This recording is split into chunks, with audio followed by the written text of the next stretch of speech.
Gracias.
Bueno, algunos me están pidiendo por aquí que socialice en el chat. Vamos a hacerlo rapidito mientras terminan de cargar las diapositivas. Entonces dice, una causa de distensión abdominal inferior es, recuerden que hablamos que distensión abdominal, todo lo que incluya, los órganos que incluyan la parte abdominal inferior, como son los anexos, o sea, tenemos tumor de ovario, distensión vesical, tumor de páncreas, embarazo, o todas son verdaderas. Ahí la respuesta era tumor de páncreas, porque el páncreas está en la parte superior o en el abdomen superior. Entonces, un tumor o un quiste o algo en el páncreas posiblemente nos va a dar, si es muy grande, obviamente nos va a dar una distensión más en el abdomen superior. Entonces, la respuesta es tumor de páncreas. En el enunciado verdadero, dice, el hilo mecánico es un signo inicial de obstrucción intestinal. Esa era la respuesta verdadera. Las demás es, la circulación colateral está asociada a hipertensión arterial. No, es hipertensión portal. El signo de Murphy es para apendicitis. No, es para colecistitis. Y la mayor utilidad de la percusión la tenemos en el abdomen plano. No, la tenemos en el abdomen distendido. En cuanto a la exploración del vaso, es falso que la palpación, la respuesta era la palpación puede hacerse bimanual y monomanual. Recuerden que la palpación del vaso siempre es bimanual. Todas las técnicas que vimos para palpación del vaso siempre son bimanuales. ¿Listo? Lo demás, con respecto al vaso, todo era verdadero. El signo de Bloomberg es un signo útil para el diagnóstico de apendicitis, sí. Para un signo de irritación peritoneal, también. Se explora en la palpación superficial del abdomen, es verdadero. Y es positivo al dolor con el retiro brusco de la mano del abdomen, también es verdadero, así que la respuesta ahí todas son verdaderas. Y la última decía, en cuanto a la palpación profunda del abdomen, permite evaluar visceromegalias. Esa era la respuesta correcta, porque lo demás se exploran los puntos dolorosos, pertenece a la palpación superficial. Encontramos signos de irritación peritoneal, es palpación superficial. La matidez hepática llega hasta el reborde costal, eso es cierto, pero la matidez no pertenece a la palpación, es en la percusión. Y todas son verdaderas. ¿Listo? Entonces estaba realmente muy fácil, un quiz muy... Doctora, disculpe. Lo que pasa es que yo leí en el libro de Cediel, la última edición, y ahí explican que la palpación profunda, en ella se busca definir si hay áreas o puntos dolorosos también, y definir si hay agrandamientos o desplazamiento del víscera. Por eso yo dije, bueno, como hay dos verdaderas, pues se supone que todas son ciertas. Y bueno, me salió mal. Pero ¿y las otras dos? Si tienes otras dos, y si las otras dos son falsas, no pueden ser todas verdaderas. O sea, si tienes una opción, puedes tener una duda con respecto a eso. ¿Cómo? ¿Cómo? Entonces habrían dos respuestas verdaderas. Podría haber dos respuestas verdaderas, aunque la explicación que les dimos, y yo lo tomé de la semiología de Argente, los puntos dolorosos pertenecen a la palpación superficial, pero no voy a entrar en conflictos con ustedes. O sea, en la palpación se puede valer la palpación, y se puede valer esa, pero no se las puedo valer todas verdaderas, porque todas no son verdaderas. O sea, en la palpación profunda, que tengo entendido, esas son maniobras, no son puntos. Sí, señor. No, los puntos dolorosos están en la palpación superficial, así es. Por eso les puse que en la palpación superficial, en la palpación profunda, se exploran los puntos. Entonces yo diría que irritación peritoneal también está en la palpación superficial, en la palpación profunda y todo lo demás, y no es así. Sobre todo si me pone, inclusive, si quieren entrar en discusión, los que colocaron la respuesta de los puntos dolorosos, ya que hay un libro que lo va a discutir y que ustedes se van a pegar del libro, les valgo cualquiera de las dos, pero no les puedo valer todas verdaderas, porque la matidez hepática no tiene nada que ver con la palpación profunda. Y los signos de peritoneal tampoco pertenecen a la palpación profunda. Entonces, el que haya tomado los puntos dolorosos para no entrar en conflictos haya colocado la opción de los puntos dolorosos, se la valdré también, pero todas verdaderas no. Bueno, doctora, gracias. Okay. Entonces, para complacerlos a todos. Pero lo demás no, porque lo demás estamos hablando de dos cosas que son completamente diferentes y no les puedo valer esas como verdaderas porque no está incluido. Bueno, entonces, jóvenes, ya nos comimos casi media de esta primera horita, entonces vamos a hablar sobre examen neurológico. La primera parte de esto lo vamos a ver ahorita en esta primera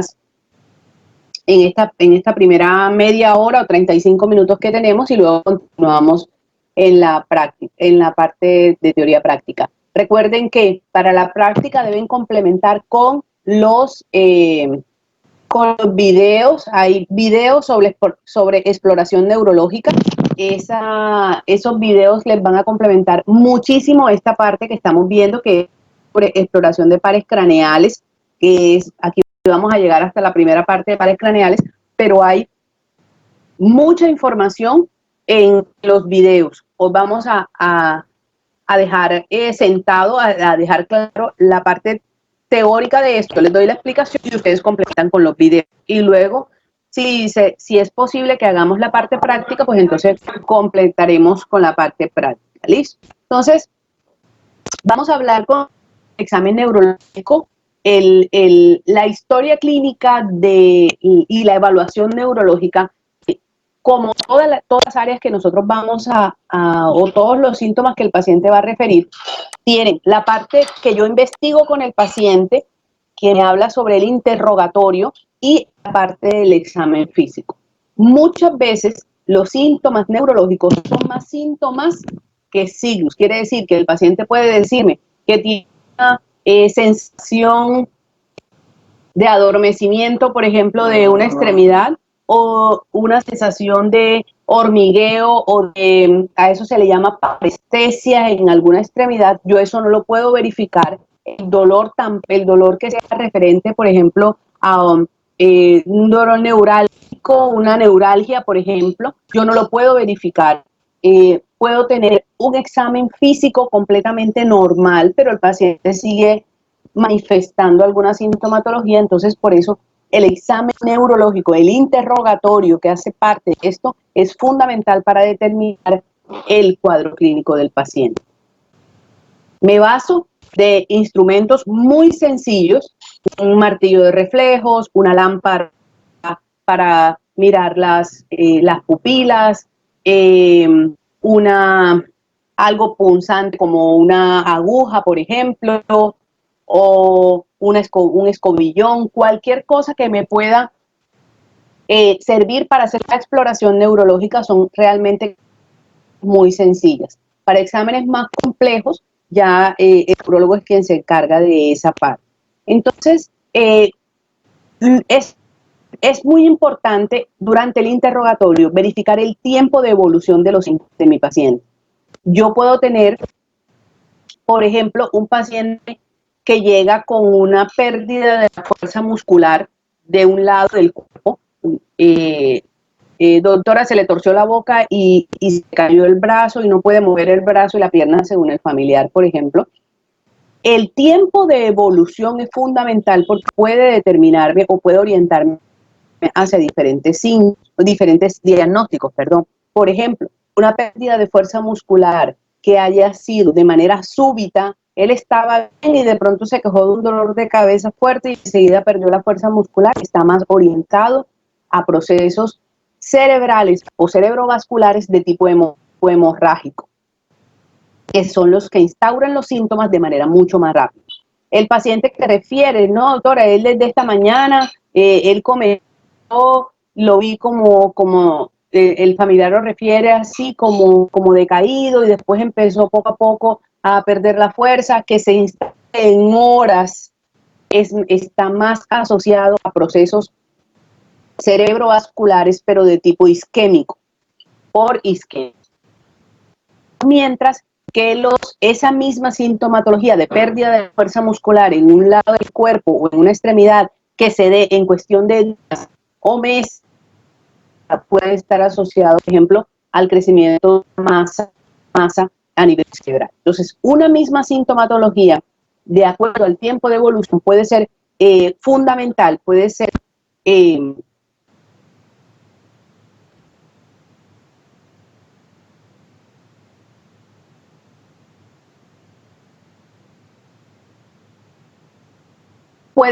puede estar asociado a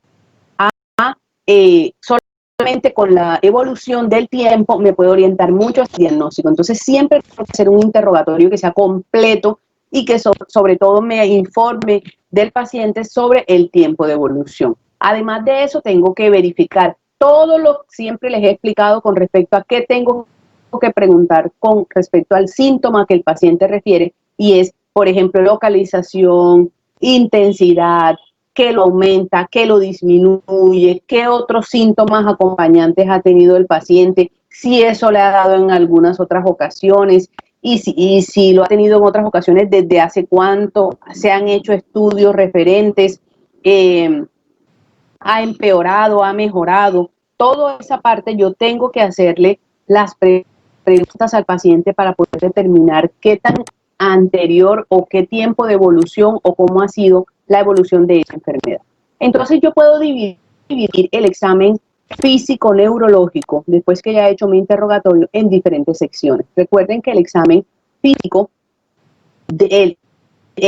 recuerden que el examen neurológico puede tener una parte que es con respecto a la parte somática o de síntomas o signos que yo puedo encontrar en el paciente en cuanto a la parte neurológica, periférica y del sistema nervioso central, y otro hace referencia a la parte mental.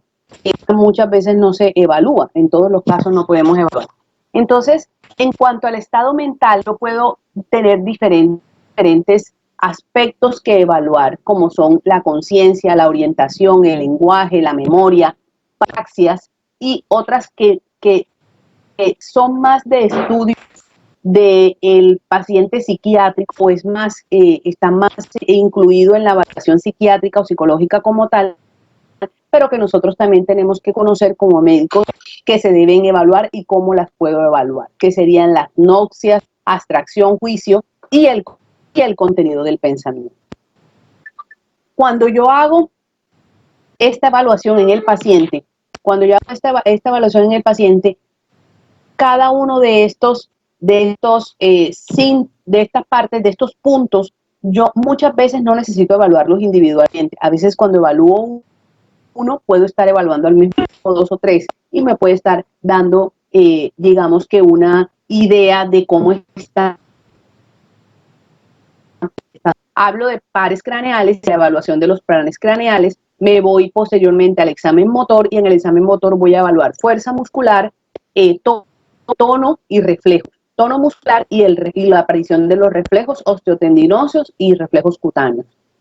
Debo evaluar también el examen cerebeloso y la presencia de signos meningios en el caso de que sospeche que mi paciente tiene un proceso infeccioso del sistema nervioso central. Entonces, para comenzar, vamos a hablar sobre estado de conciencia, cuando yo hablo de conciencia, puedo hablar de, miren que la conciencia que se evalúa en el examen neurológico, la conciencia se escribe con S y C. La conciencia que se escribe solo con C es como de darse cuenta, de analizar. ¿Tienes conciencia de esto, por ejemplo? Es un ejemplo de conciencia con C. La conciencia que yo evalúo en el estado neurológico se escribe con S y C. Es la capacidad que tiene la persona de darse cuenta de ella misma y del ambiente que le rodea. Cuando hablamos de conciencia, necesitamos, para que ese estado de conciencia esté funcionando bien, yo necesito que haya una integridad de la corteza cerebral. Y yo puedo evaluar fluctuaciones o alteraciones de ese estado de conciencia. Mi paciente puede venir con un buen nivel de conciencia y luego lo voy a evaluar a la hora o a la media hora o a las 2 horas, voy otra vez a evaluarlo y resulta que mi paciente ya no responde, no abre los ojos, no se mueve. Se ha deteriorado el estado de conciencia. Eso me está indicando que hay un deterioro neurológico. El paciente que llega a la urgencia, el anciano que lo lleva la hija, por ejemplo, y le dice, doctor, es que desde esta mañana lo veo decaído, ahora se le torció la boca y no puede mover, no puede levantar la mano de este lado. Bueno, acuéstelo en una camillita, lo acostamos en una camilla mientras le hacemos los exámenes. Y al rato o a la hora o a las 2 horas va el familiar allá donde está el médico y le dice, doctor, es que mire, mi familiar se puso peor, ya no abre los ojos, es un deterioro del nivel de conciencia y me está indicando que lo que está ocasionando esa alteración del nivel de conciencia empeorando, ya sea porque haya de la estructura del cerebro que rodea la lesión que tiene el paciente y eso sea lo que me esté produciendo un mayor deterioro neurológico y lo evalúo y lo anoto en la historia clínica como deterioro neurológico. Entonces la conciencia yo la puedo medir en diferentes niveles. Hablo de un estado de conciencia, un nivel de conciencia, valga la redundancia, del paciente consciente. También se le puede decir vigil o en vigilia, quiere decir que está despierto, o el paciente alerta. Cualquiera de los 3 términos es válido, pero cuando yo hablo del paciente consciente, estoy diciendo que el paciente está despierto, que está activo, que no necesita un estímulo para mantenerse, como su nombre lo dice, en ese estado de alerta o de estar atento a lo que lo rodea. Luego, un estado de somnolencia, un estado de estupor y coma. Si lo miramos desde el punto de vista de niveles, hablamos de consciente como el nivel más alto de actividad del paciente y coma como el nivel menos o más deprimido de actividad o de mayor deterioro de su funcionamiento cerebral. Entonces, el paciente consciente, vigilo, alerta, es aquel paciente, como ya les dije, que está despierto, que no necesita un estímulo para mantenerse despierto. El paciente somnoliento es aquel paciente que está dormido todo el tiempo. No estamos hablando del sueño normal, estamos hablando de que el paciente está dormido todo el tiempo, pero que yo lo estimulo y lo llamo, señor Juan, o lo toco suavemente, o le doy, le hago un estímulo verbal solamente, por ejemplo, con llamarle su nombre y el paciente despierta, puede entablar conversación. La gran mayoría de las veces esa conversación puede estar desorientado, pero una vez dejo de estimularlo, el paciente vuelve a caer otra vez en su sueño. Quiere decir que siempre está dormido, excepto cuando yo lo estoy estimulando. En el estado de estupor, el paciente está dormido, pero en este caso ya el paciente no me va a contestar, no me va a responder a un estímulo verbal. Yo lo llamo, señor Juan, y señor Juan no abre los ojos, pero cuando le doy un estímulo doloroso o un estímulo fuerte, una sacudida fuerte, el paciente abre los ojos. La gran mayoría de las veces puede tener apertura ocular, pero no como el paciente somnoliento que me puede contestar una palabra o algo, sino que puede tener una tendencia a abrir ligeramente los ojos o no los abre, pero responde al dolor. Quiere decir que se mueve, quiere decir que sí obtengo una respuesta a ese estímulo doloroso. Y el estado de mayor deterioro neurológico es el estado de coma. Aquí no hay respuesta. Yo estimulo, puedo hacerle al paciente un estímulo de dolor directamente y el paciente no va a tener ningún tipo de respuesta. Obviamente no hay estímulo, no hay apertura ocular tampoco, pero hay respuestas reflejas, o sea, los reflejos se van a mantener conservados. Eso es lo que me diferencia el paciente de un coma a un paciente de muerte encefálica, porque el paciente que tiene muerte cerebral o muerte encefálica tiene ausencia de reflejo. Entonces, el paciente en coma está inconsciente completamente y no me responde a los estímulos, pero preserva la respuesta a los reflejos. ¿Listo? Entonces, una de las escalas que más se utiliza para medir este nivel de conciencia es la escala de Glasgow. La escala de Glasgow fue creada en la Universidad de Glasgow. Ella fue creada inicialmente para los pacientes, para evaluar los pacientes que habían sufrido trauma de cráneo, para mirar qué tanto compromiso había del funcionamiento cerebral en los pacientes con trauma de cráneo. Pero ya se utiliza para cualquier tipo de paciente que tenga deterioro neurológico. Yo puedo, o que tenga cualquier sintomatología, especialmente neurológica, no solamente de trauma, ya sea médicos o traumáticos.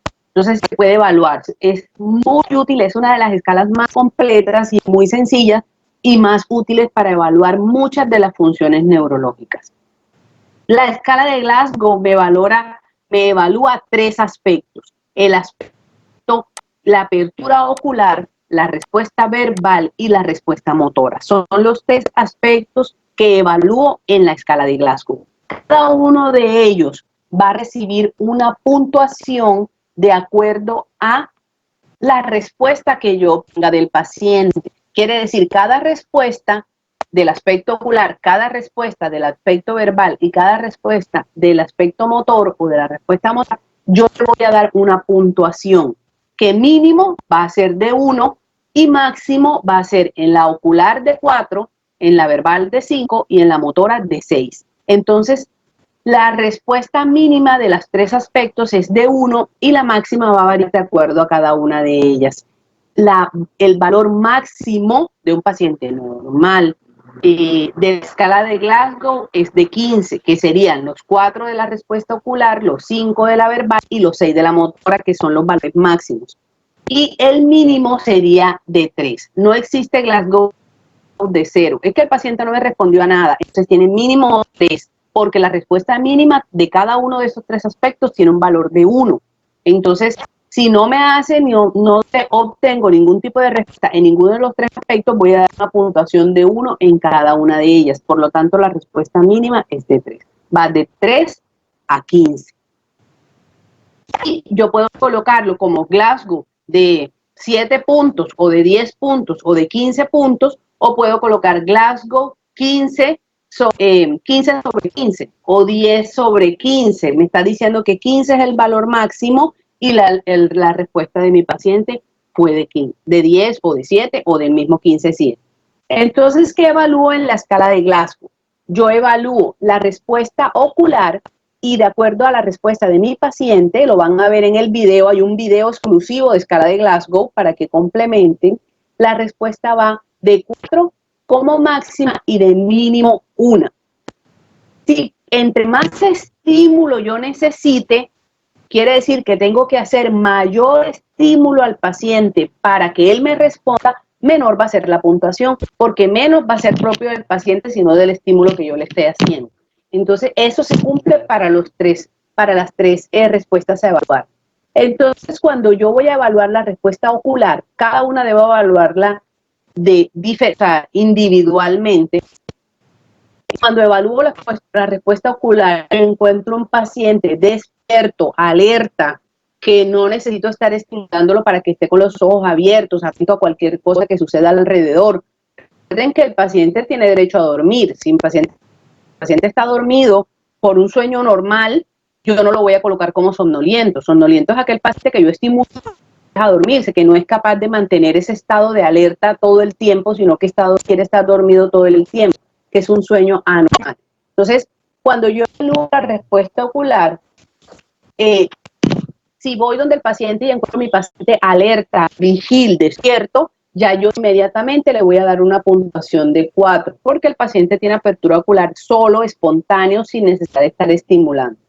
Si encuentro a mi paciente dormido, con ese adormecimiento anormal, recuerden, con el de somnolencia, yo necesito llamar al paciente con su nombre o estimularlo, señor Juan, para que el señor Juan abra los ojos. Le voy a dar una puntuación de 3. ¿Por qué? Porque ya necesito un estímulo, aunque sea leve, para que el paciente abra los ojos. Cuando ese paciente yo lo llamo, señor Juan, o lo estimulo levemente y el paciente no me responde y necesito hacer un estímulo doloroso para que el paciente responda, en ese momento le doy una calificación de 2, porque ya necesito un mayor estímulo para obtener la apertura ocular. ¿Listo? Y si a pesar del estímulo doloroso el paciente no responde, voy a darle, o sea, no responde en los ojos, no estoy hablando de respuesta verbal, no responde con apertura ocular, yo le doy una respuesta de. Cuando hablamos de los estímulos dolorosos, cuando ustedes vayan el semestre siguiente, los que pasen, que espero que sean muchos, vayan al semestre y empiecen a ver la parte neurológica, se van a dar cuenta que muchos de los médicos que utilizan diferentes puntos de dolor para hacer este estímulo de dolor que estamos hablando ahora. Existen algunas personas que todavía tienen la mala costumbre, porque es una mala costumbre, de hacer un estímulo haciendo una presión con los dedos, hacer una presión sobre el pezón del paciente, sobre la mano, sí señor, sobre el pezón. Entonces eso es supremamente doloroso, pero eso es muy cruel, o sea, es personal, es muy doloroso, tanto para hombres como para mujeres, pero es realmente muy grotesco tener que hacerlo así. Tenemos que buscar otra manera de estimular. Muchas veces se puede estimular, por ejemplo, con uno de los nudillos, con esta parte de los nudillos sobre el esternón, sobre la parte frontal por debajo del ángulo, debajo de la horquilla esternal, hacer presión directamente allí genera un dolor muy fuerte y puede ser una forma de estimular, aunque en algunos pacientes puede dejarle más en esa zona. Y lo que mejor se utiliza, o lo más aconsejable, por lo menos lo que utilizamos más para el estímulo doloroso, es hacer presión sobre el lecho ungueal. ¿El lecho ungueal cuál es? El lecho ungueal es es la parte donde nace la uña, en la parte más baja de la uña. Entonces lo que hacemos es que colocamos un lápiz, puede ser un lapicero o puede ser un martillo de reflejo, por ejemplo, y miren que hago presión, voy a colocar mi dedo pulgar en el dedo y voy a colocar los otros 2 dedos sobre el lecho ungueal y ahí voy a hacer presión. Presión sobre eso me va a producir un estímulo de dolor fuerte y yo voy a poder obtener la respuesta de dolor. Se aplica para cualquiera de los tres aspectos que voy a evaluar. ¿Listo? Entonces, de acuerdo al paciente, si yo llamo al señor Juan, nada más con llamarlo y me abre los ojos, tiene una puntuación de 3. Si lo llamo, no me responde y tengo que utilizar el estímulo doloroso para que abra los ojos, tiene una puntuación de 4. De 2. Si ni siquiera con el estímulo doloroso el paciente abre los ojos, tiene una puntuación de 1. O tiene apertura ocular, tiene una puntuación de 1, que es lo mismo. Luego nos pasamos a la respuesta verbal. Y en la respuesta verbal yo voy a evaluar algunos aspectos importantes de este estado de conciencia del paciente haciéndole preguntas. Entonces, cuando yo voy y le pregunto, señor Juan, o ¿usted qué apellido es? Y el señor me contesta coherente. ¿Usted dónde vive? Y me dice, no, yo vivo en CRT. Muy bien. ¿Cuántos hijos tiene? Tengo 3 hijos. ¿Y usted sabe dónde está? No, estoy aquí en la clínica, pero de pronto no saben qué clínica porque no se dio cuenta cuando entró. No es necesario que se sepa el nombre de la clínica, pero el entorno, cuando uno mira alrededor y uno sabe que está en una clínica, ya es un de que el paciente está orientado respecto a eso. Cuando el paciente yo le pregunto cuántos años tiene y el señor Juan, que tiene 62 años, me dice, tengo 62, yo estipulo que el paciente está consciente porque está alerta, yo estoy hablando con él, está orientado, está conversando, lo que me está contestando tiene relación con la pregunta que yo le estoy haciendo. Si yo le pregunto, señor Juan, ¿cuántos años tiene usted? Y me dice 62, está coherente la pregunta con lo que me está diciendo. ¿Listo? Entonces, cuando yo encuentro un paciente así, yo le doy una puntuación de 5 en la respuesta verbal. La respuesta verbal es la respuesta de vocabulario y verbal que el paciente me da a mí como examinador, ¿ok? A la pregunta que yo le estoy haciendo. Pero si yo voy y le pregunto, señor Juan, ¿cuántos años tiene usted? Y el señor me dice, 51, viendo que tiene 62, porque ya acabamos de decir 50 y pico, está desorientado. Pero la respuesta tiene relación con lo que yo le estoy preguntando. Él está dando un número, pero no es el número que le corresponde. Si yo le pregunto, señor Juan, ¿usted sabe dónde está? Y mira, estoy aquí acostado en mi casa, está desorientado. Él me está preguntando, él me está contestando dónde está, me está contestando un sitio, pero ese sitio que me está contestando no es el real.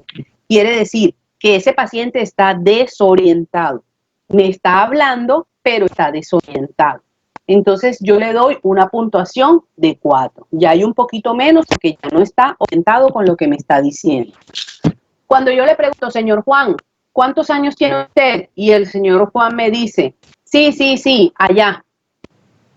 Me está contestando, sí es cierto, y le entiendo lo que me está contestando, pero no tiene relación con la pregunta que le estoy haciendo. Me está diciendo, está contestando palabras, pero esas palabras son inapropiadas. Inclusive, yo le puedo estimular al señor Juan y lo estimulo y el señor Juan puede decirme una cantidad de vulgaridades, por ejemplo, o puede decirme una cantidad de palabras que no tienen nada que ver, pero son palabras y yo le entiendo lo que me está diciendo. Déjeme, o cualquier otra cosa, llame a fulanito, o lo que sea. Son palabras, pero no tienen relación con lo que yo le estoy preguntando. Son palabras que no es una respuesta a la pregunta que le estoy haciendo. Tiene una puntuación de 3. Cuando yo le digo, estimulo al señor Juan, nada, no me contesta, no hay ningún estímulo. Le hago un estímulo doloroso y el señor Juan solo se queja. No dice, ay, déjeme, no. Solamente emite cualquier sonido, un grito, un sonido como quejumbroso, o sea, un sonido que no son palabras como tal. A eso le llamamos ruidos incomprensibles o sonidos incomprensibles. Quiere decir que está emitiendo un sonido, pero no son palabras que yo pueda entender qué significa. Eso tiene una puntuación de 2. Y si a pesar del estímulo doloroso ya estoy haciendo cada vez mucho más estímulo, y si estoy haciendo estímulo doloroso y el paciente no emite ninguna palabra, tiene una puntuación de 1. ¿Ok? Luego viene la respuesta motora. En la respuesta motora, tiene mayor puntuación porque obviamente integra muchas más funciones cerebrales. Entonces, yo cuando estoy hablando con el señor Juan, y el señor Juan, él mismo se acomoda las gafas, se rasca, se peina, o sea, se acomoda la sábana, o se acomoda el oxígeno, el señor tiene control completo de sus movimientos. Yo le puedo decir, señor Juan, alce la mano, levante las 2 manos, alce la mano izquierda, alce la mano derecha, alce la pierna izquierda, alce la pierna derecha, levante las cejas, apriete los ojos, saque la lengua. Yo le puedo dar órdenes al paciente, órdenes sencillas, y el paciente las va a contestar y las va a realizar de manera adecuada. Me está entendiendo, está analizando la pregunta que le estoy haciendo y está haciendo una respuesta coherente a lo que yo le pregunto o a lo que yo le estoy diciendo. En ese tiene la máxima calificación porque mi paciente controla sus movimientos y además de eso, si le doy órdenes, las está cumpliendo tal cual como son. A eso se le llama, tiene una puntuación de 6 y es respuesta adecuada a orden verbal, obedece órdenes, que se aplica para lo mismo. ¿Listo? Pero si yo le digo, Ya de aquí en adelante, generalmente no voy a tener un paciente totalmente consciente. De la puntuación de 5 hacia abajo, pues tengo un paciente que ya no es totalmente consciente, sino que esté en estupor o esté con somnolencia profunda o estupor. Entonces, cuando yo estimulo al paciente, yo le digo al señor, levante la mano. Si no está completamente consciente, él no me va a obedecer y no va a levantar la mano. Entonces, si yo le digo al paciente, hago un estímulo doloroso al paciente sobre el pecho, sobre el esternón para generar el estímulo doloroso y el paciente en su estado de inconsciencia se lleva la mano para tratar de quitarme el estímulo, para tratar de quitar lo que le está produciendo el dolor, a eso yo lo llamo localización, o se le llama localización del dolor y tiene una puntuación de 5. Eso quiere decir que el paciente tiene la capacidad de ubicar el sitio donde se le está generando el estímulo y eso requiere una actividad del cerebro mayor que la de solo responder al dolor. ¿Listo? Cuando le digo al paciente, le estimulo al paciente en el hecho ungueal, por ejemplo, y le pido al paciente, y mi paciente está acostado, entonces debe tener las manos extendidas, ¿no? Y hago presión sobre el lecho ungueal y el paciente solamente recoge la mano hacia el tórax para tratar de retirada. Retirada y flexión, a eso se le llama, tiene una puntuación de 4. Entonces, ¿cómo hago con la localización del dolor si le estoy haciendo al paciente aquí? Pues si le estoy haciendo al paciente en esta mano, la respuesta de localización del dolor es que el paciente se lleve la otra mano hasta el sitio donde lo están estimulando. ¿Listo? Entonces, la retirada cuando hago sobre el lecho ungueal es que el paciente haga flexión de la extremidad y que se trate de llevar la extremidad un poco hacia el centro o hacia la línea media o hacia el centro del cuerpo. Cuando hago, eso tiene una puntuación de 4.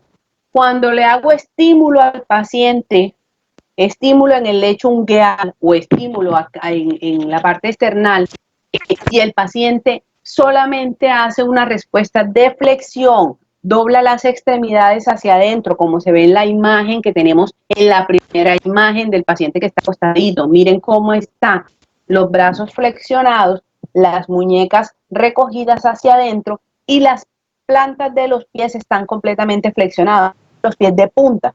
Es una respuesta de extensión completamente al dolor. Esa respuesta no es normal y a esto se le llama rigidez de decorticación o flexión anormal. Respuesta de flexión anormal o rigidez de decorticación. Y nos está hablando de que hay una lesión supratentorial. ¿Ok? Cuando yo le pido al paciente, cuando yo le hago al paciente el estímulo doloroso y el paciente en vez de flexionar como aparece allí, hace extensión completamente, extiende y las muñecas las dobla hacia afuera, como se ve en el dibujo, la parte plantar también tiene extensión. A esto se le llama rigidez de descerebración y nos habla de una lesión infratentorial. En este caso, esta rigidez de descerebración tiene peor pronóstico que la de decorticación. Todas dos son malas, pero la de descerebración tiene peor pronóstico. Quiere decir que hay mucho más daño cerebral. Y si a pesar del estímulo doloroso el paciente no me hace ningún tipo de respuesta, ni de extensión, responde a nada, esto tiene una puntuación de 1. La rigidez de descerebración tiene puntuación de 2 y la rigidez de decorticación tiene una puntuación de 3. ¿Ok? Así es como yo evalúo la escala de Glasgow. Entonces, digamos que tengo un paciente al cual voy a evaluar. Un joven que se acabó de accidentar en una moto, lo llevan inconsciente, está inconsciente, lo llevan a la urgencia y yo lo voy a estimular y lo voy a examinar. Y el paciente presenta respuesta, el paciente me va a presentar a la apertura ocular, no tiene apertura ocular.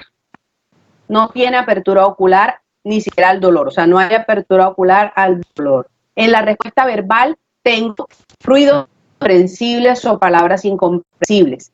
Y en la respuesta motora tengo respuestas de retirada, de flexión y retirada. ¿Qué Glasgow tiene ese paciente? Sin apertura ocular, con respuesta verbal, incomprensible y con respuesta de retirada. Tendríamos, exactamente, 7 de Glasgow. Tendríamos una puntuación de 1 en la respuesta ocular. Tendríamos ruidos incomprensibles, que sería 2 más 1, sería 3. Y en la respuesta motora tendríamos 4 de retirada y flexión, daría 7. Entonces yo colocaría en mi historia clínica que mi paciente tiene Glasgow de 7 puntos o Glasgow de 7 sobre 15, o sea, es las 15, que me indicaría que 15 es la máxima y la respuesta de mi paciente fue de 7. ¿Listo? Entonces, eso es escala de Glasgow. Vamos a dejar hasta ahí. Ahorita pasamos para el resto, ahora con la próxima clase, para los que tienen clase ahorita a la 1. ¿Listo? Entonces nos vemos. Doctora, ¿qué hora? Ya saben, los de la 1:30, 1:35. En la exploración neurológica vimos lo que era la escala de Glasgow. Vamos a continuar. Ya.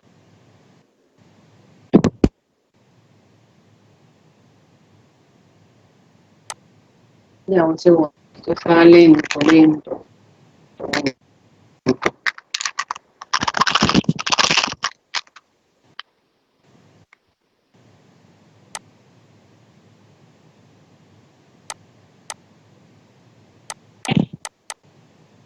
Listo, vamos a continuar lo que es el resto del estado mental. Yo voy a evaluar en el paciente orientación.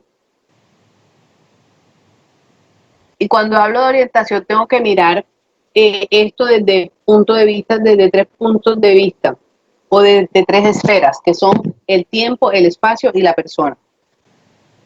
Yo examiné a mi paciente cuando le estaba haciendo la escala de Glasgow. Yo le pregunté: señor Juan, ¿cuántos años tiene usted? Señor Juan, ¿dónde vive? ¿Usted sabe dónde está o evaluado algunos de estos aspectos? Entonces ya empiezo, ya con esto ya tengo alguna idea de si mi paciente está orientado en persona, cuando la persona sabe, se ubica sobre sí mismo, quiénes son sus familiares, cosas personales como su nombre, como su edad, por ejemplo. Ya he evaluado el estado en espacio, la orientación en cuanto a la esfera de espacio, porque yo le preguntaba si él sabe dónde está ubicado, si sabe si está en una clínica o no. Y también puedo preguntar el tiempo. No siempre tengo que fiarme del tiempo con respecto a: señor Juan, ¿usted sabe qué día es hoy? Si el señor no sabe qué día es hoy, si a veces nosotros estamos perdidos, los que no estamos enfermos podemos estar perdidos, no sabemos si es lunes, si es martes. Ahora con esta cuarentena todos los días parecen domingo, entonces no hay manera de uno guiarse mucho. O a veces uno está preguntando: ¿qué día es hoy? Hoy es 14, hoy es 15, ¿qué día es hoy? Pero entonces sí ubicarlo por en qué año estamos, que ese sí nos da un rango mucho mayor con respecto a la ubicación del paciente. Haciéndole preguntas al paciente sobre cada de estos 3 aspectos para poderlos evaluar. Entonces, evalúo en mi paciente el lenguaje. Y en el lenguaje no es solamente la capacidad que tenga mi paciente de hablar, sino de entender y de comprender. El lenguaje no es solamente la capacidad de emitir las palabras o de dar una idea, sino de poder comprender lo que se le dice, qué significa la palabra casa. Cuando alguien me dice escoba, ya yo me imagino en la cabeza una escoba. Mi mente inmediatamente relaciona la palabra escoba con un objeto largo que tiene un palo, que tiene una parte de abajo, con un cepillo que sirve para limpiar. Ya mi cerebro se encarga de relacionar esas 2 cosas. Y lo mismo que identificar el lenguaje escrito. Las personas saben que la letra M y la letra A más la letra M y la letra A es mamá, pero ¿qué es mamá? Entonces se imaginan la mujer que tiene hijos, entonces esa parte del lenguaje no es solamente la articulación de la palabra, de las palabras, sino también la capacidad que tiene el organismo de comprender y de interpretar este lenguaje. Cuando hablo de las alteraciones del lenguaje, puedo encontrar diferentes, en cuanto al habla, puedo encontrar diferentes alteraciones. Y encuentro por lo menos lo que es la disartria, que es la incapacidad de articular palabras. Puede hacerlo, pero con dificultad. Entonces ese paciente que llega y el familiar lo refiere como tiene la lengua embolada, el paciente trata de hablar, pero la capacidad de articular le dificulta poder entender, que se le puedan entender completamente las palabras que emite. Puede ser por un trastorno motor directamente o puede ser por un deterioro neuromuscular, o sea, que sea alguna lesión inclusive de la parte de músculos de la lengua que no le permita poder hablar las palabras adecuadamente. Hablamos de disfonía cuando tenemos alteración del tono de la voz. Podemos encontrar con alteraciones laríngeas o parálisis, por ejemplo, de las cuerdas vocales. Y afasia cuando hay una pérdida o alteración del lenguaje por un daño neurológico. Aquí en este caso hablamos de un daño neurológico como tal. Y la afasia puede dividirse en tres tipos. La afasia puede ser afasia sensitiva, afasia motora y un componente de ambas. Entonces, tenemos que entender que la afasia, que el lenguaje, para que se dé el lenguaje adecuadamente, el estímulo debe entrar por el oído, debe llegar al oído medio, luego al oído interno, y del oído interno pasa al cerebro para que se forme esta parte de integración del lenguaje, llega al cerebro, a la corteza, a la área auditiva primaria, y de allí pasa al área de Wernicke. Del área de Wernicke pasa al área de Broca a través del fascículo arcuato, y de allí luego pasa al área motora. Cuando yo tengo una alteración del sistema nervioso central, hemorragia, infarto, tumor, cualquier otra cosa que me produzca alguna lesión en cualquiera de estas áreas que tengo localizada allí, mi paciente no va a tener ningún daño a nivel de la boca y de la lengua y de las cuerdas vocales. Es decir, que esto va a estar intacto, pero acá arriba, en donde se encuentra el área del lenguaje, va a haber una alteración que no le va a permitir al paciente o articular las palabras o no le va a permitir poder entender lo que se le dice. Cuando hablamos de afasia sensitiva, el paciente pierde la capacidad de interpretar. Quiere decir que yo le digo y él no es capaz de interpretar lo que yo le digo. No puede entender. Está escuchando y tiene la capacidad de hablar, pero no me puede contestar coherentemente porque no entiende lo que yo le estoy diciendo. Entonces, para efectos prácticos, en la fase sensitiva, el paciente habla, pero no entiende.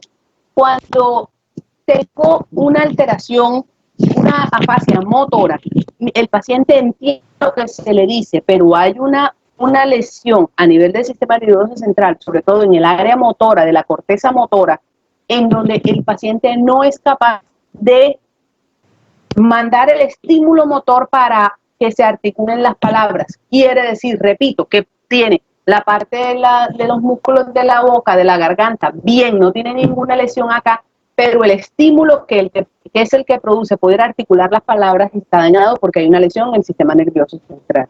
Y la afasia mixta cuando existe un componente de ambos. Entonces, en la afasia motora, el paciente entiende, pero no puede hablar. Mientras que en la afasia mixta hay un componente de los dos. El paciente no entiende y tampoco puede hablar. Cuando tengo que evaluar el lenguaje, hay otros 5 aspectos que debo evaluar que no se me deben olvidar. Yo debo evaluar el lenguaje que consiste en la fluidez. ¿Y qué significa la fluidez? Que el paciente tenga la capacidad de echar un cuento, de armar frases, de buscar las palabras que entren para poder armar una historia o armar una frase completa que él pueda explicar lo que le pasa, por ejemplo, o cualquier pregunta que se le haga. Buscamos nominación o evaluamos la nominación, que es la capacidad que tiene mi paciente de nombrar cosas. Yo le señalo diferentes objetos, le señalo cualquier objeto sencillo, una puerta, una silla, una mesa, un lapicero, y el paciente debe tener la capacidad de darle nombre a cada una de esas cosas, reconociendo el objeto e identificando en su cabeza cuál es el nombre que le corresponde a cada objeto. En la repetición yo le doy en mente palabras para que las repita. Ahí lo que estamos evaluando es la capacidad del paciente, entender lo que se le está diciendo y tener la capacidad de repetirlo nuevamente. Comprensión, le voy a dar órdenes verbales al paciente, no gestuales. ¿Qué quiere decir? Que yo no le voy a hacer para que el paciente imite lo que yo estoy haciendo, que le voy a decir que haga algo sin yo mostrarle qué es lo que debe hacer. Por ejemplo, ya lo hicimos cuando evaluamos la escala de Glasgow. Yo le dije le había dicho al señor Juan, levante las cejas, saque la lengua, levante la mano derecha, levante la mano izquierda.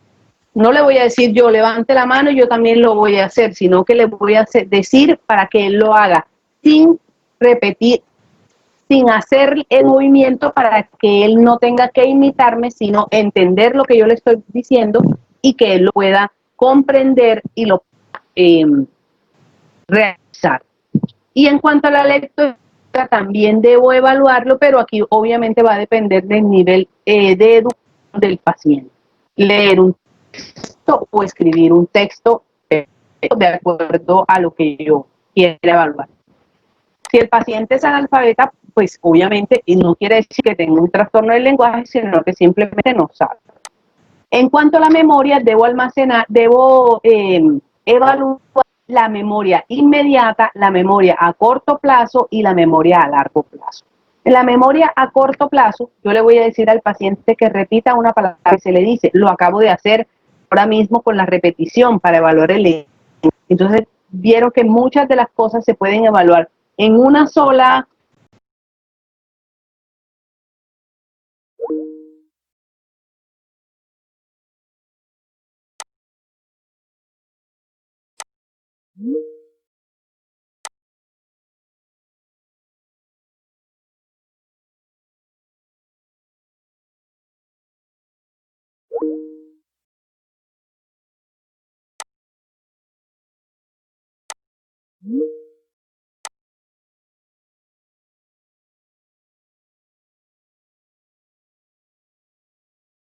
La memoria a corto plazo, más o menos unos 5 minutos. Esa es la memoria que tiene Dory de Buscando a Nemo, que se le olvidan las cosas a los 5 minutos. Y muchos de ustedes tienen memoria semestral, se le llama. Se acuerdan de las cosas en el semestre y en el semestre siguiente ya no se vuelven a acordar de nada de lo que se les explicó el semestre anterior. Hay unos que ni siquiera alcanzan el semestre. Entonces, tengo la memoria a largo plazo, que es preguntas sobre, pues que ya debe estar retenida por muchos días o por años o por meses, y le puedo preguntar al paciente, por ejemplo, quién es el presidente de la República o cómo se llama el virus que está atacando a la gente ahora en la pandemia en la que estamos, o sea, cosas que ya vengan de muchos días, que estén acumuladas o guardadas en memoria para tener una idea de poder evaluar. Otra cosa que evaluar son las praxias, que es la capacidad de realizar movimientos voluntarios. Entonces, cuando tengo una alteración de las praxias o de a eso se le llama apraxia. Y el paciente no tiene la capacidad de realizar movimientos voluntarios o a la orden verbal. Ya yo lo he hecho con anterioridad. Cuando le dije al paciente, alce las cejas, apriete los ojos, saque la lengua, ya yo le he dicho al paciente, recuerden que le tengo que decir, dar órdenes gestuales, no imitar, primero cosas sencillas y después voy complicando un poquito más las órdenes. Y le puedo decir, señor Juan, pues dígame, ¿cómo hace para cepillarse los dientes? Para que él haga entonces la imitación de la cepillada de los dientes o de peinarse. ¿Cómo hace para peinarse? Que son, digamos que, ejercicios un poco más complejos. Y las praxias, generalmente tengo que descartar lesiones del lóbulo frontal cuando tengo apraxia o cuando tengo lesión de esta respuesta. Debo evaluar noxias como la capacidad de reconocer objetos. Recuerden que ya lo hice con denominación en el lenguaje, en donde le voy a mostrar al paciente, si él los va a reconocer, pero también tengo que colocar, poner al paciente con los ojos cerrados y darle objetos, obviamente, que sean fácilmente reconocibles, y el paciente tiene que tener la capacidad de verlos con los ojos cerrados. De pronto no va a decir, si le doy un cuaderno, qué tipo de cuaderno es, pero sí le voy a decir, me va a decir que es un cuaderno o es un libro, algo que se relacione. Evalúo la abstracción, que es la capacidad que tiene el paciente de comparar. Por ejemplo, yo le pregunto que si en qué se parece como dice la diapositiva, una naranja a una manzana. Entonces el señor me va a decir que las dos son frutas, por ejemplo.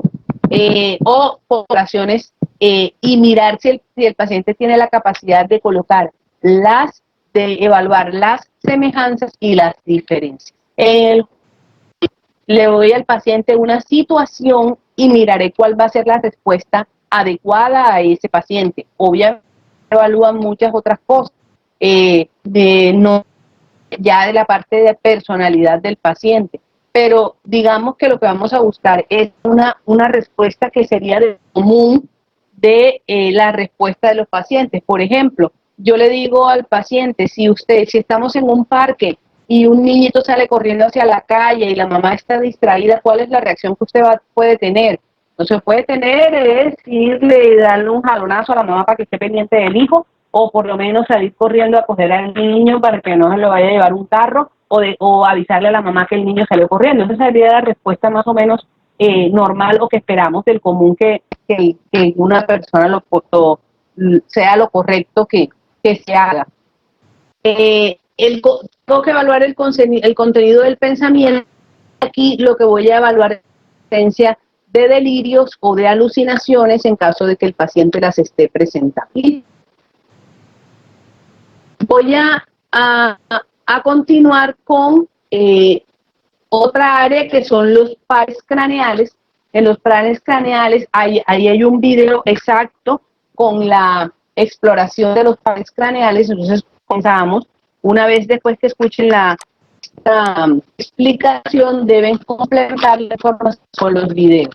Entonces, comenzamos con el olfatorio. Aquí es muy importante el interrogatorio que yo le haga al paciente, porque muchas veces hay cosas que no puedo definir si el paciente tiene su capacidad olfatoria bien como Sireri. Entonces, la manera de explorarla, una vez que él ya me haya dado la información con respecto al interrogatorio, es que debo colocarme de frente al paciente, cerrarle una de las fosas nasales y acercarle un olor que el paciente pueda reconocer o que pueda determinar, o si es agradable o si es desagradable el olor. Puedo colocar olores característicos como el del café, por ejemplo, que es un olor que todos conocen. Un perfume, no me va a decir qué clase de perfume es, pero me puede decir si es un olor agradable o si es desagradable. El alcohol, que es un olor fuerte. Entonces, debo hacerlo con una fosa nasal y después debo tapar la otra y explorar. Los pares craneales por lo tanto, se debe evaluar siempre tanto el lado izquierdo como el lado derecho. ¿Qué voy a descartar? La presencia de cacosmia, olores desagradables, pero son imaginarios. ¿Cómo sé que son imaginarios? Pues obviamente porque el paciente va a estar refiriendo algún tipo de olor característico a algo que él no refiere, pero las demás personas a su alrededor no lo vamos a sentir. Muchas veces esta cacosmia puede estar acompañado de episodios de epilepsia o de episodios de migraña.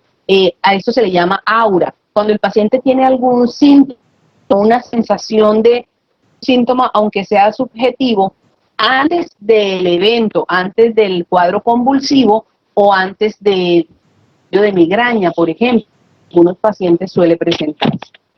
También vamos a descartar lo que es hiposmia y anosmia, disminución o ausencia de la capacidad olfatoria de acuerdo a lo que, pues respectivamente, de acuerdo a lo que el paciente me refiere. En pacientes que tienen trauma craneoencefálico, por ejemplo, voy a tener, estos pacientes pueden presentar lesión de la lámina y aquí hay una cantidad de fibrillas que son las que se encargan de la sensación del olfato, y eso pueden estar en este tipo de pacientes. Evalúo segundo par, que se hace con la agudeza visual, con el campo visual y con el fondo de ojo. La visual la mido con la carta de Snellen, que es esa cartica con letras que nos ponen en el optómetra para los que son nos ponen a medir hasta dónde está nuestra capacidad visual, o con la prueba de dedos, cuántos dedos ve un dedo, cuántos dedos está viendo de acuerdo y debo hacerlo, recuerden, con ambos ojos. Todos estos tres debo hacer con un ojo primero y luego con el otro. Veo el campo visual, que es tener la capacidad de evaluar hasta dónde llega la visión del paciente. Yo tapo un ojo, la visión no se aquí para acá, sino que todavía hay un segmento del campo visual contrario que está hasta donde se ve, que es que el campo visual esté que no haya áreas oscuras, de pronto puntos negros o áreas ausentes de visión a los fotomas, o que haya de la mitad del campo visual, que es lo que llamamos hemiapnosia. Y hacemos un examen que se llama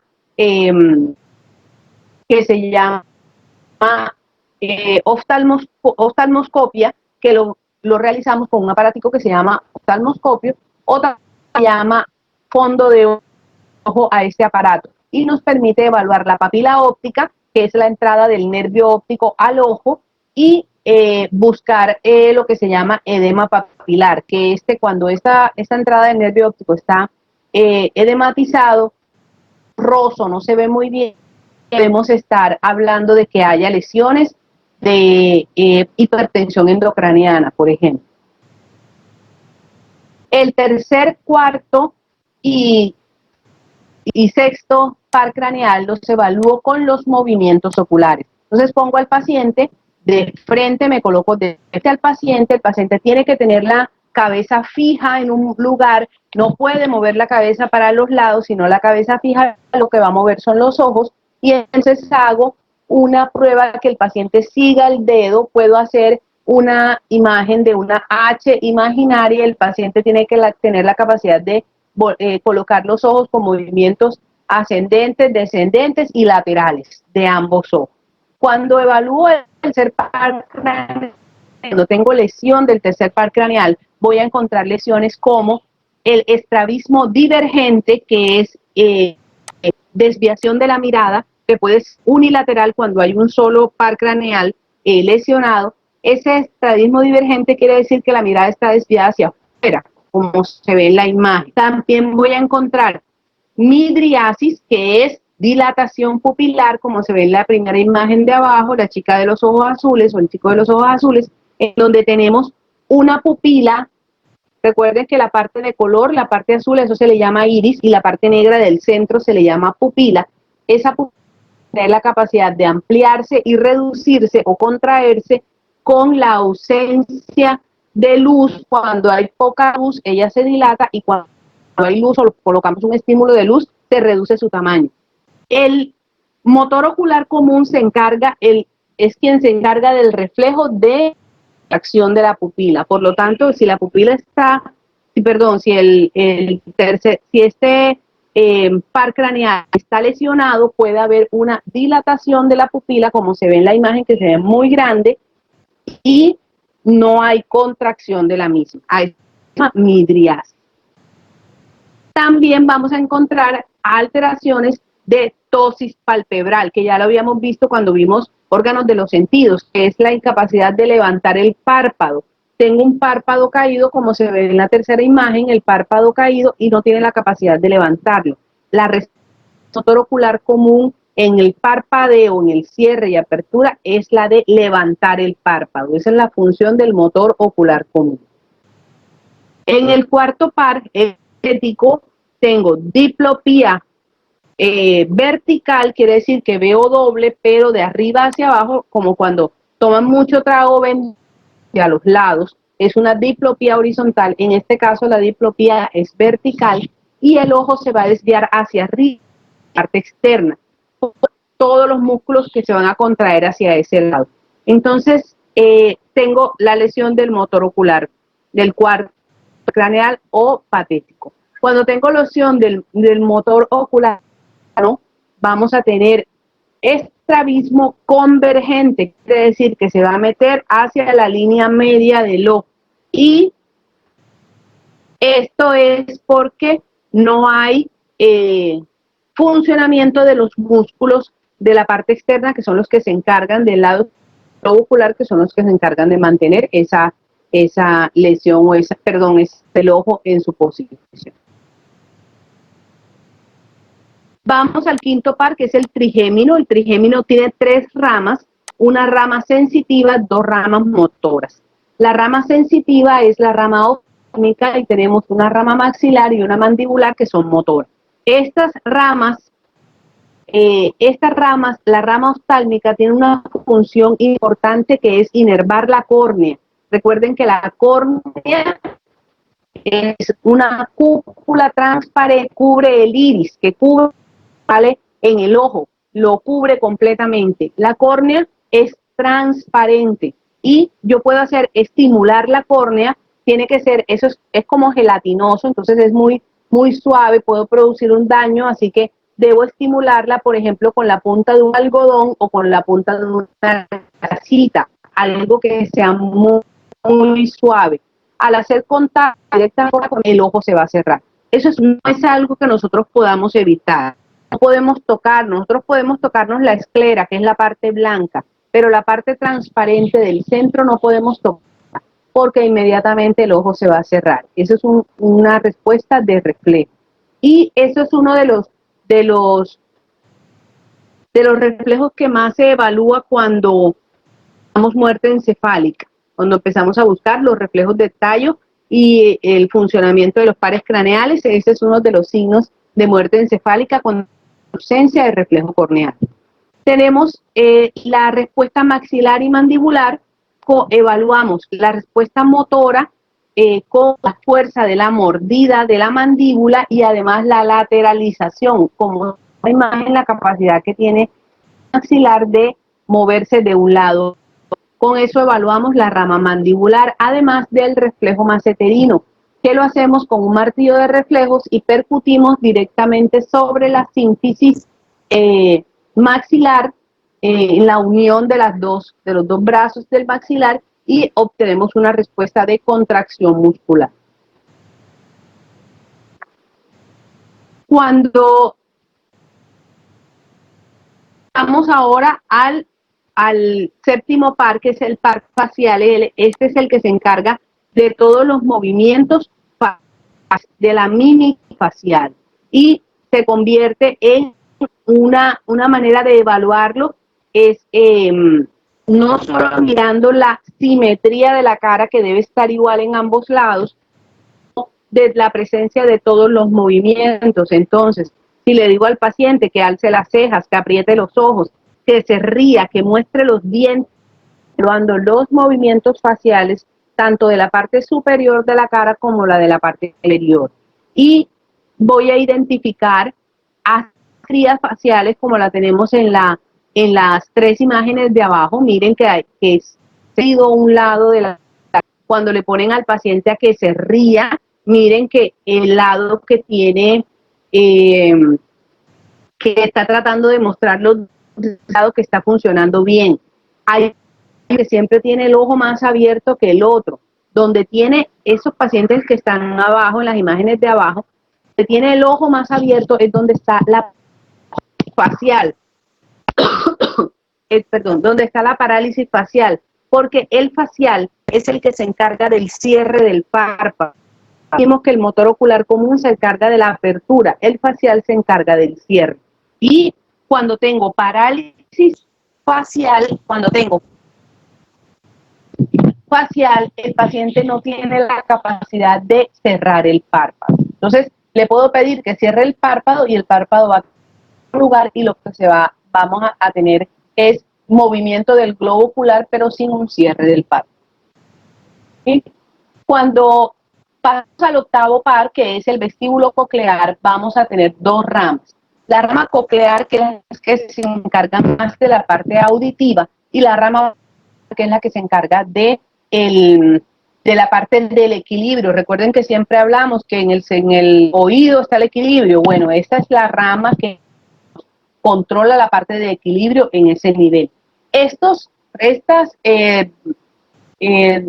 estímulos o esto que vamos a encontrar, esta evaluación de la rama vestibular la tenemos que hacer junto con la evaluación de el cerebelo o las pruebas cerebelosas, porque el cerebelo se encarga del equilibrio. Entonces, prácticamente vamos a unir estas pruebas junto con la cerebelo. Entonces, encontramos en la rama, y dijimos que la función es la auditiva, vamos a utilizar un aparatico que se llama diapasón, que es eso que vemos allí, que es un aparatico, parece una Y, pero una Y con las dos astas bien largas y arriba tiene dos puntas redondeadas o astas un poco más grandes.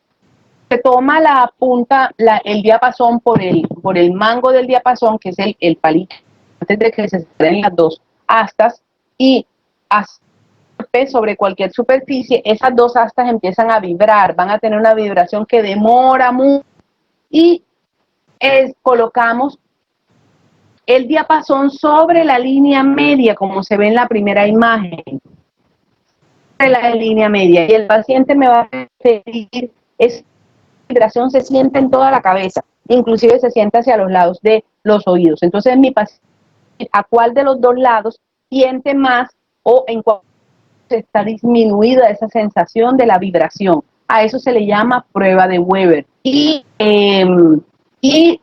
hago otra prueba que la prueba de Rain, que significa colocar a vibrar el diapasón, y coloco la base del diapasón sobre el mastón, es decir, sobre el hueso que está por detrás del pabellón auricular. Y el paciente me va a referir hasta qué momento deja de sentir la vibración. El momento que deje de sentir la vibración, yo le acerco la parte distal, o sea, el extremo contrario del diapasón, muy cerca al oído, y él me va a decir si aún puede seguir sintiendo, escuchando la vibración del diapasón, a pesar que haya dejado de sentirla allí en el hueso. Eso me va en el estímulo, en la localización del más. Esto me va a identificar sobre alteraciones auditivas que sean de conducción o sean sensitivas. Entonces es muy importante. Y la prueba vestibular, como dije, voy a evaluar la presencia de nistagmus, que son movimientos horizontales repetitivos de los ojos, o si se van hacia un lado o hacia otro, pero siempre lateralizándose, como si mirara de un lado para otro. Este nistagmus nos puede estar hablando de una alteración de la rama vestibular o del equilibrio. También evalúo la marcha y evalúo una prueba que se llama la prueba de Romberg. Esta prueba es colocando al paciente de pie, con los dos pies juntos, con las manos a los lados, como se ve en la imagen. Cuando hay alguna alteración vestibular, el paciente tiende a irse hacia el lado que está comprometido. Esta prueba también es importante para la exploración cerebelosa. Cuando hay acciones del cerebelo, también el paciente tiende a irse hacia el lado del cerebelo que está comprometido. Noveno y décimo, que son el glosofangio y el vago, los hago explorando la cavidad oral del paciente. Con un bajalengua, la coloco en la cavidad oral, le digo al paciente que saque la lengua y lo pongo a que diga la palabra A sostenido. ¿Qué vamos a ver? Vamos a ver el velo del paladar, como se ve en la imagen, que se levanta cuando el paciente habla. Y cuando tengo alteraciones de alguno de estos nervios, vamos a tener una caída del velo del paladar del lado que está comprometido. También evalúo el reflejo nauseoso, que es con el mismo bajalengua, puedo estimular hacia atrás para evaluar la presencia del reflejo nauseoso, y la presencia de voz bitonal, que es como una voz con dos tonos, como si fuera un robot. Con esa voz puede ser por parálisis parcial de algunas de las cuerdas vocales o de una parte de las cuerdas vocales que haga que el sonido se escuche en doble tono. Y tenemos onceavo y décimo, onceavo y doceavo par, que son el espinal y el hipogloso, y voy a evaluar el espinal viendo qué tanta fuerza tienen los músculos, los músculos del trapecio y el esternocleidomastoideo. ¿Cómo lo voy a hacer? Coloco las manos sobre la parte anterior, sobre los hombros del paciente, como se ve en la imagen, y le voy a pedir al paciente que levante los hombros, pero yo le voy a hacer resistencia hacia abajo. ¿Para qué? Voy a ver si hay algún hombro que el paciente no me pueda levantar o que no tenga fuerza de ese lado. Lo mismo que voy a hacer con la cara. Le pido al paciente para evaluar la fuerza del esternocleidomastoideo es que el paciente gire su cara hacia un lado o hacia otro. Y voy a colocar mi mano sobre una de las mejillas del paciente y voy a hacer resistencia hacia el lado contrario. ¿Listo? Para mirar la fuerza que se ejerce, qué fuerza tengo que ejercer y si hay alguna fuerza de alguno de los dos lados. En el hipogloso voy a buscar, su función es motora, y yo voy a evaluar la presencia de la fuerza del músculo, los músculos de la lengua. Y lo voy a hacer con un aplicador o como si fuera un copito un poco más grande, y le digo al paciente que coloque, que mueva la lengua de un lado hacia otro, y voy a hacer lo mismo que estaba haciendo con la cara, pero ejerciendo fuerza hacia el lado contrario de la lengua para evaluar su movilidad. ¿Listo? Luego que ya evalúo pares craneales, examino o hago examen motor. Voy a evaluar la fuerza muscular. Cuando tengo una disminución de la fuerza muscular, a eso se le llama paresia. Cuando tengo una falta absoluta o ausencia total de fuerza muscular, se le llama plejía. Y lo voy a medir en una escala de grados, va de 0 hasta 5, siendo 0 nada, 5 normal. Entonces le digo al paciente, el paciente está acostado, la pierna está extendida, y le digo, señor Juan, levante la pierna. El señor Juan ni siquiera se le mueve absolutamente nada de la pierna. Levántela, y él está tratando de hacer el esfuerzo para levantarla, pero ni siquiera se ve nada. Tiene grado 0. Cuando le digo, señor Juan, levante la pierna, él no la puede levantar, tampoco ni siquiera la mueve de su puesto, pero se le ve la contracción del músculo tratando de hacer el esfuerzo para levantarla. Es grado 1. Cuando le digo al paciente, señor Juan, levante la pierna, entonces no le alcanza para levantarla, pero la mueve de lado a lado en el mismo puesto donde está, tiene grado 2. Cuando le digo, señor Juan, levante la pierna, y él la levanta, alcanza a levantarla, pero vuelve otra vez y cae. No tiene la capacidad de sostenerla. Sí alcanza a subirla, pero no vence completamente, no la sostiene en contra de la gravedad, tiene grado 3. Cuando le digo, señor Juan, levante la pierna, y yo le hago un poquito de resistencia o le hago resistencia para bajársela y él se la deja bajar, quiere decir que está haciendo algo de resistencia a la fuerza contraria que le estoy haciendo, tiene grado 4. Y cuando yo le digo, señor Juan, levante la pierna, no deje que yo se la baje, y yo intento bajársela y él la sigue sosteniendo en su puesto, hablamos de grado 5 o de normal. Entonces, yo clasifico esa fuerza muscular de acuerdo a los hallazgos que encuentre en el paciente. Cuando tengo la localización de esta fuerza muscular alterada en un sitio o en una extremidad o en varias extremidades, yo le voy a dar un nombre diferente a cada uno. Cuando se compromete una sola extremidad, muchas veces son las extremidades superiores, hablo de monoparesia cuando hay disminución de la fuerza, o monoplejía cuando hay ausencia completa de la fuerza muscular de esa extremidad. Recuerden, paresia es disminución de la fuerza, plejía es ausencia completa de la fuerza. Entonces, en una sola extremidad se llama monoparesia o monoplejía. En la mitad del cuerpo quiere decir que tiene miembro superior y miembro inferior, hablamos de hemiparesia o hemiplejía, dependiendo de lo que encontremos. Si son ambos miembros inferiores, hablamos de paraparesia o paraplejía. Y cuando tenemos todas las extremidades, hablamos de tetraparesia o tetraplejía o cuadriparesia, cuadriplejía. Cualquiera de los dos términos es válido. Para evaluar tono, ¿qué es el tono muscular? Dígame. Perdón, Antonio, no te escuché.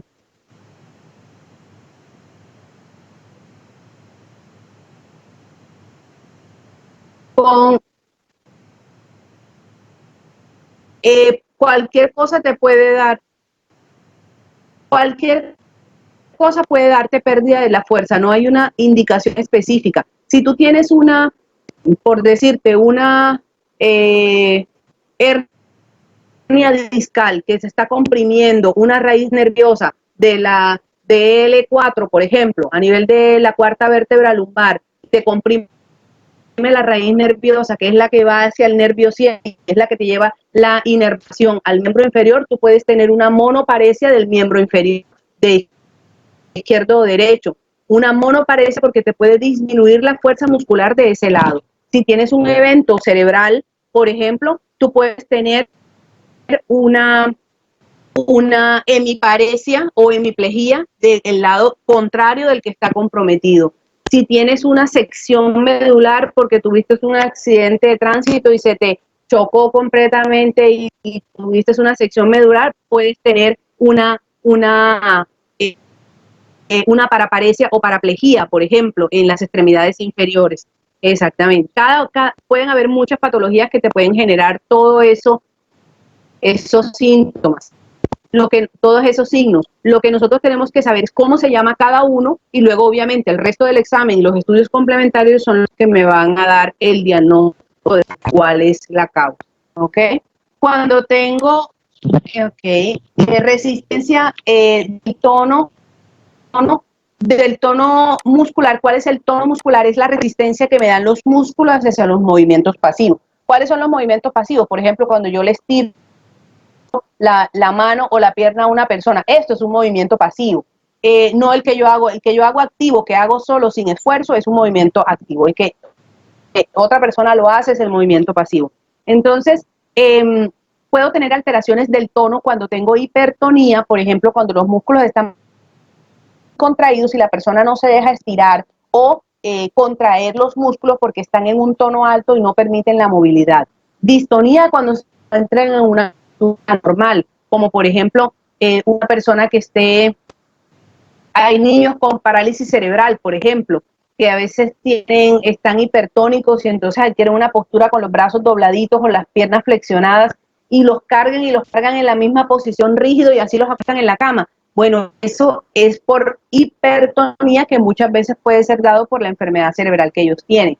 Paratonía cuando existe algún grado de resistencia, cuando la resistencia y paciente parece que es que el paciente no quisiera colaborar, pero no están tan rígidos como la distonía. Y la hipotonía es aquel que no hay tono, no hay resistencia, no hay ningún tipo de resistencia a la movilidad de las extremidades. Muchas enfermedades neurológicas pueden producir eso. Trofismo es la masa muscular en sí. Hablamos de hipotrofia o atrofia cuando hay consumo de la masa muscular. Hablamos de hipertrofia cuando hay aumento de la masa muscular. Esta hipotrofia o atrofia se puede dar principalmente por ausencia de movimientos o por desuso de la extremidad. Por ejemplo, ese paciente que tuvo fractura de la columna y que quedó paralizado de las piernas hacia abajo, yo no sé si se dan cuenta, en los pacientes con sillas de ruedas, en que las piernas se ven súper flaquitas, las piernas se les ven solamente huesitos con piel, pero es porque el músculo se ha consumido completamente por la falta de movilidad. Como se ve en la imagen, que miren la comparación, ¿sí? En una persona que tuvo pues una parálisis y vuelve a recuperar su movimiento, ese tono sí lo recupera, muscular. Depende del tipo de lesión que haya tenido y el tiempo que haya durado. Recuperar la masa muscular, claro, tú puedes recuperar la masa muscular con mucha terapia física, con mucho ejercicio, no se da en tiempo, pero si no hay una lesión neurológica y que haya que se pueda recuperar completamente el control motor de la extremidad, se puede recuperar, pero obviamente entre más consumido esté mucho, va a ser mucho más difícil recuperar eso. Si hay una lesión neurológica, que es lo que ha causado la parálisis y que es lo que ha causado la atrofia muscular, no se va a poder recuperar porque se necesita que la parte de nervios, de conducción nerviosa esté funcionando bien para que le ayude al músculo a moverse. Si no, no va a haber una recuperación. En cuanto a la hipertrofia, es el crecimiento de la masa muscular y recuerden que puede ser fisiológica, si la persona está haciendo mucho ejercicio, obviamente va a haber crecimiento, pero también existen otras patologías algunas distrofias musculares que también pueden producir aumento de la masa muscular, pero con debilidad. Tenemos la exploración de los reflejos, que es una respuesta no voluntaria, es una respuesta involuntaria de un estímulo directamente. Cuando percutimos un tendón, esa respuesta se va directamente hasta la médula, pero no sube a la corteza, sino que de la médula regresa inmediatamente al sitio donde se produjo el estímulo. Entonces se produce una contracción muscular. Esto es involuntario, no podemos controlarlo. Como yo les dije que el reflejo corneal no se puede controlar. Entonces, cuando estimulamos, vamos a tener una respuesta normal cuando tenemos una respuesta de extensión o de flexión de la extremidad de acuerdo al tendón que estemos estimulando. Podemos tener hiporreflexia cuando esta respuesta está disminuida, hiperreflexia cuando está aumentada y arreflexia cuando está ausente.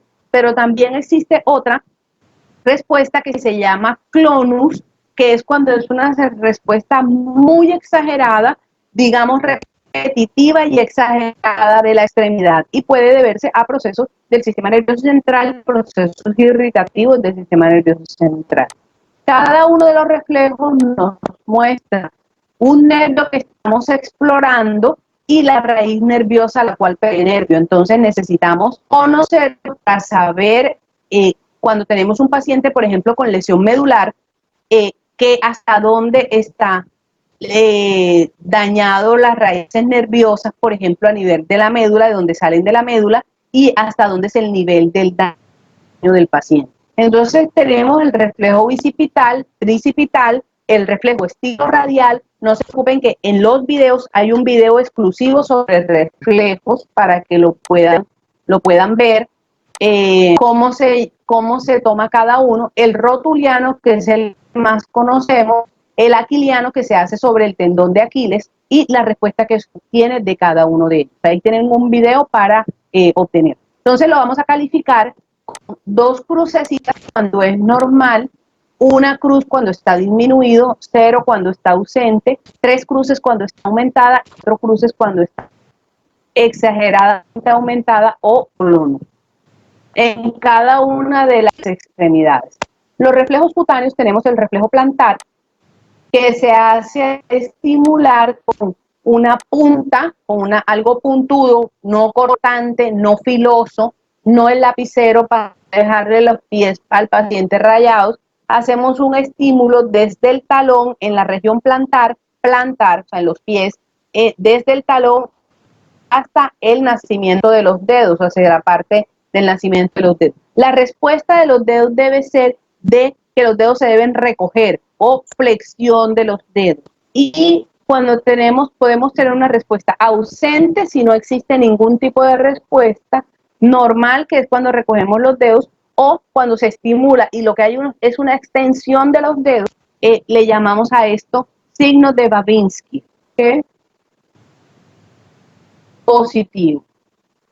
También tenemos otros reflejos cutáneos que son el reflejo abdominal. Aquí estamos midiendo las raíces nerviosas de T7, desde T7 hasta T12 básicamente, y lo hacemos también con algo que sea puntudo más no cortante, o que no atraviese la piel, y hacemos movimientos superficiales sobre la piel, desde la parte de la piel del abdomen, desde la parte externa como hasta la cicatriz umbilical. Y lo que vamos a ver es contracción del músculo abdominal por reflejo. También tenemos el reflejo cremasteriano, que lo hacemos haciendo un estímulo directo sobre la cara interna del muslo, superior e interna del muslo, y lo que vamos a obtener es contracción del músculo cremaster. Y esta contracción del músculo cremaster va a hacer que el testículo de ese lado se eleve. Y tenemos el estímulo anal, el reflejo anal, que es cuando se hace con el dedo, como si fuéramos a hacer un tacto rectal, y al tener el estímulo del esfínter externo, lo que vamos a obtener al estimularlo, al tratar de introducir el dedo, vamos a tener es una respuesta de contracción o de cierre del estímulo. Eso es una respuesta refleja. Luego vamos a evaluar lo que son vamos a hacer lo que es la evaluación cerebelosa o del cerebelo y evaluamos lo que es la marcha y postura. Ya nosotros dijimos que la marcha y la postura y el equilibrio también la vamos a evaluar cuando vemos la rama vestibular del par craneal vestíbulo-coclear. Entonces, complementamos la parte de equilibrio con las pruebas cerebelosas. Ponemos al paciente a caminar sobre una línea recta y evaluamos las alteraciones que tengamos. Hay diferentes marchas que son características, por ejemplo, la marcha hemiparética, que es donde el paciente tiene el brazo hacia el centro, puede ser con flexión del codo, tenemos muchas veces con flexión de la muñeca también, y tenemos que el paciente camina y con la pierna hace un giro externo del pie, arrastrando el pie. A esto se le llama marcha hemiparética y es muy común en los pacientes que ya han tenido un evento cerebral isquémico previo o hemorrágico. La marcha parkinsoniana es característico de los pacientes con Parkinson y se caracteriza porque el paciente tiene el tronco hacia adelante, el braceo, que son los brazos moviéndose a lado y lado cuando uno camina, ese braceo está anulado, está disminuido y hay un temblor que lo acompaña y generalmente son pasos muy cortos y una marcha lenta. Es muy característico de los pacientes con Parkinson. Y la marcha táxica es el paciente tiene los pies separados, separa los pies para dar un ángulo de mayor equilibrio y el paciente cuando camina tiende a caminar siempre como si fuera borracho, inclinándose de un lado a otro. Generalmente se va a inclinar hacia el lado de donde está la lesión cerebelosa, hacia el lado de la lesión cerebelosa. Y cuando hay una lesión que incluye la vermis cerebelosa, que es la unión de los dos lóbulos del cerebelo, tiende a irse a ambos lados. ¿Listo? Y se incrementa cuando el paciente cierra los ojos. Recuerden que les dije allá en la prueba de Romberg que pongo al paciente recto, cierro los ojos y el paciente se va del lado que está comprometido. También esa prueba de Romberg también se utiliza para la exploración cerebelosa. Siguiendo con la exploración cerebelosa, vamos a evaluar otras cosas. Bueno, tenemos que evaluar la presencia de temblores, que son movimientos repetitivos de los músculos, de grupos musculares, y puede ser por muchas causas. Puede ser, por ejemplo, inclusive esos pacientes con Parkinson, en mala postura de los músculos, por ejemplo. Tenemos cuando movimientos coreotásicos o de corea, que son importantes para evaluar cuando tenemos una enfermedad que se llama corea de Huntington. Y nosotros tenemos movimientos incoordinados, el paciente no puede coordinar los movimientos, todo el tiempo está hablando y tiene movimientos que no puede coordinar. Tienen como tarea buscar videos con respecto a los movimientos coreotásicos para que los puedan identificar. Hablamos de mioclonías cuando hay grupos musculares que tienen contracciones repetitivas.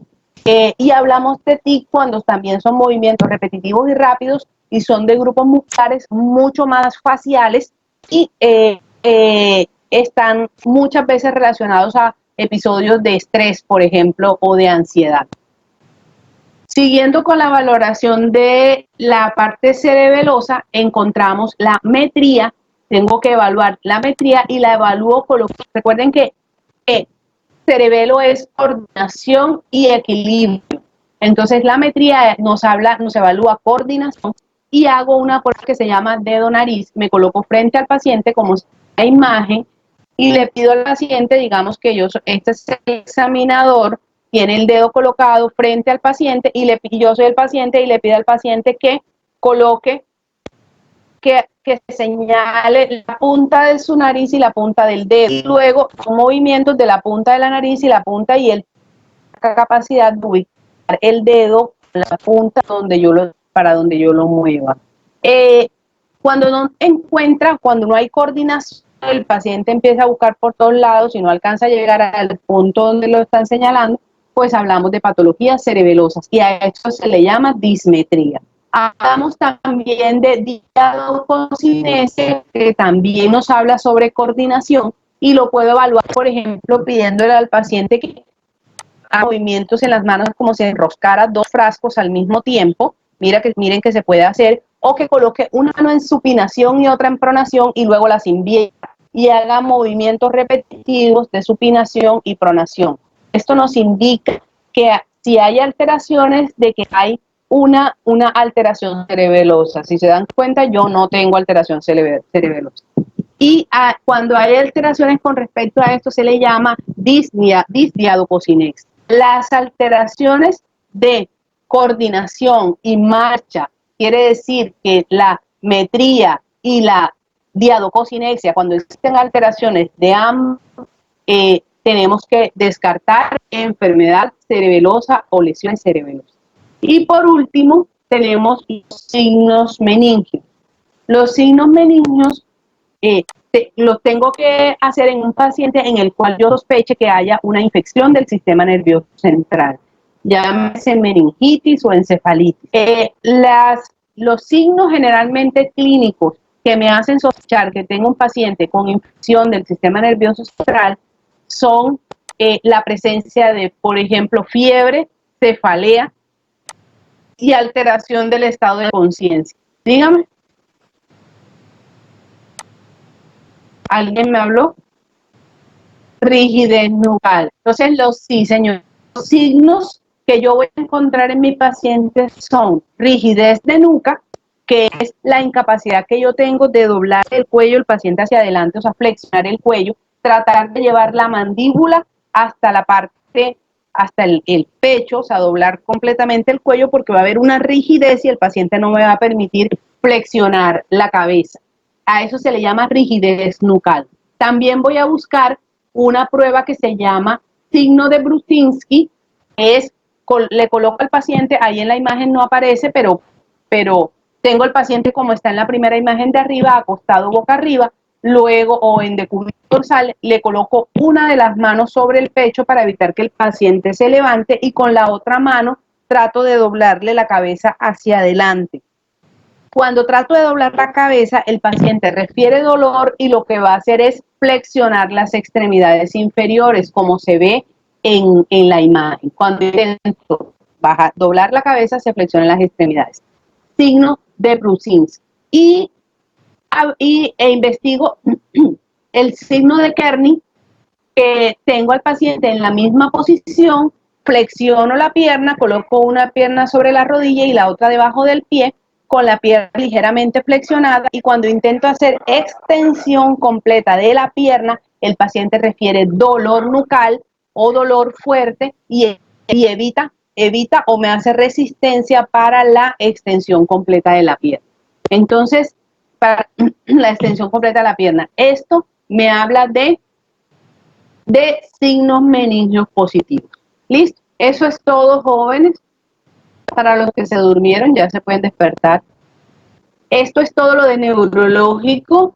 Con el grupo que pasó me acaba de preguntar que si esto va a entrar en el parcial la próxima semana. No, yo les voy a evaluar solamente hasta abdomen, porque el neurológico es bastante extenso y ya tenemos mucho material, entonces se las voy a perdonar, no les voy a meter a neurológico en el parcial, sino hasta abdomen, que fue lo que vimos en la clase pasada. Mi manera de preguntar en el parcial es tal cual como les pregunté en los quizzes. Así que ya saben, estudien bastante. No sé todavía, pero deben ser por lo menos, todavía no he decidido si 10 o 20. Estoy pensando en eso, a ver qué voy a hacer. ¿Ok? Entonces voy a ponerme de acuerdo con el doctor Char para ver qué va a hacer él para más o menos evaluar de la misma manera los grupos. Dígame. ¿Y cuáles son los porcentajes de las notas o usted toma las notas todas por igual? Lo del seguimiento, 15% lo del seguimiento, que lo tenemos en los 3 quizzes y la historia clínica, y 20% el parcial. Doctora, ¿y dónde también entra? ¿Qué cosa, perdón? ¿Aló? No escuché. Bueno, eso es todo, jóvenes. ¿Se les cortó la comunicación o fue a mí? Ahora se escucho. Listo, bueno, espero que les haya quedado claro. Vean los videos.